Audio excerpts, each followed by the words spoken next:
തൃശൂർ വെടിക്കെട്ട് അപകടത്തിൽ പട്ടാമ്പി സ്വദേശിക്ക് ദാരുണാന്ത്യം.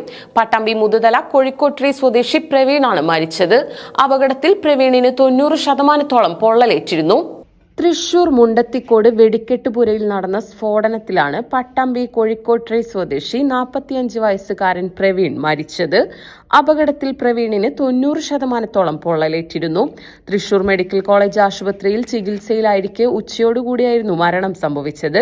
വെടിക്കെട്ടിനോടുള്ള താല്പര്യം കൊണ്ടാണ് പ്രവീൺ ഈ മേഖലയിലേക്ക് എത്തിയത്. ആദ്യമൊക്കെ പൂരപ്പറമ്പുകളിൽ വെടിക്കെട്ടിന് തീ കൊളുത്താൻ പോകുമായിരുന്നു. ഇത് പിന്നീട് ഹരമാവുകയും വെടിക്കെട്ട് നിർമ്മാണ മേഖലയിലേക്ക് എത്തുകയുമായിരുന്നു. വെടിക്കെട്ടിന്റെ മിന്നലിനങ്ങൾ ഉണ്ടാക്കുന്ന പുരയിലായിരുന്നു പ്രവീൺ. ആദ്യ പൊട്ടലോടെ പ്രവീണിന്റെ വെടിക്കെട്ട് പുരയിലും തീ പടർന്നു. അമ്മയും ഭാര്യയും 3ാം ക്ലാസ്സിൽ പഠിക്കുന്ന കുഞ്ഞുമടങ്ങുന്നതാണ് പ്രവീണിന്റെ കുടുംബം.